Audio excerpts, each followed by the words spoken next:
Hey, what's going on YouTube? So it's been quite a while since I posted a video for you guys.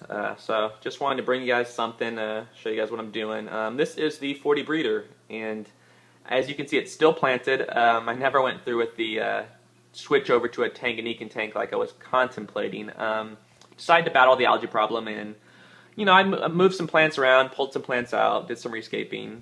So I'll show you guys what I ended up doing. First thing was I thought this wall of high-growth siamensis was getting just a little monotonous and kind of boring, so I ripped this portion out right here and replaced it with a Cypress hellfry, which is this grassy-looking plant. You see it a lot in Takashi Amano's aquascapes, but it's very pretty, and it's something I hadn't tried before, so I wanted to give it a shot. It is just a little bit of browning out I'm seeing in the tips of some of the leaves, but it hasn't been in the tank for more than like a week and a half, so once it gets its roots established and firmly entrenched into the substrate, you'll see some of the runners starting to come out like these ones right here. So I'm not too worried, but I left this healthy stand of hydra right here, and then this big clump right here as well I left. I just ripped out this portion because it was looking a little ragged and tattered, and some of this had algae on it, so kept the healthy portions, ripped out the unhealthy ones, and that's that. For this back corner, it's kind of empty right now. I was thinking about putting some crypt balense because it gets really tall, and eventually you see it drapes across the water surface. So thought that'd be a cool look. In the front left, I've got some downoy. These are some clippings from the nano you guys have seen. It's just such a cool looking plant. I really do love it. It's just so unique shaped, and the leaves are so cool out there, kind of that crinkled look. So got some of that in here. Another big change is I ripped out almost all of the storage and repens except for this small portion right here. It just was not doing very well, for whatever reason. It's actually doing a lot better down at my nano. I got quite a good carpet of it growing, but in this tank at least, it just didn't do very well, never really took off like I wanted. So I ripped most of that out and replaced it with a Crypt Wenti carpet, which is, the carpet I loved so much in my 20-gallon high.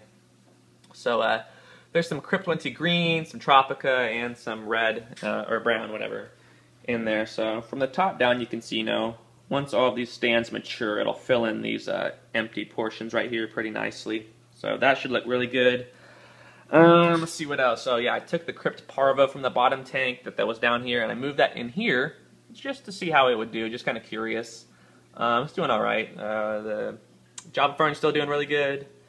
And overall, I'm much happier with this look to the tank. It's a lot better than the last version that you guys saw in the video. If you remember why I was so discouraged, it was because I was fighting a pretty bad algae problem. It was just all over the place, and I think I solved that problem as well. I think I had too little water flow in the last tank, so I added these two power heads right here. And it's something I want to talk about real briefly. In the reef tanks, a lot of people, they talk about flow a lot and how important flow is in a reef tank for corals and such, but not many people talk about it for planted tanks. So most people are worried about CO2 being gassed off, and really that kind of just relates to surface agitation more than anything else. So if I look at the top of my water surface, you can see I've got just a slight ripple, along the length of the tank coming from this spray bar right here. So not a lot, and not really to, gas off a bunch of CO2. That's really caused by splashing from canister filters or from hang-on back filters and stuff like that, or air bubblers and stuff like that. So a slight ripple doesn't hurt. But the place I was lacking in was in the water column, the water movement. So a good indicator is the plants now. Like you can see the Cypress hellfry gently swaying. The leaves of the crypts are just moving gently. Java fern just want a gentle swaying in the water, which just it makes it a lot harder for algae to get a hold of the leaves and to get really firmly entrenched on your plants. So everything's looking a lot better now. I'm a lot happier with what the tank is looking like, and yeah, I'm a little bit more hopeful that I'm not going to have to combat quite such a bad algae problem in the tank. But anyways, that's about all I got for you guys right now.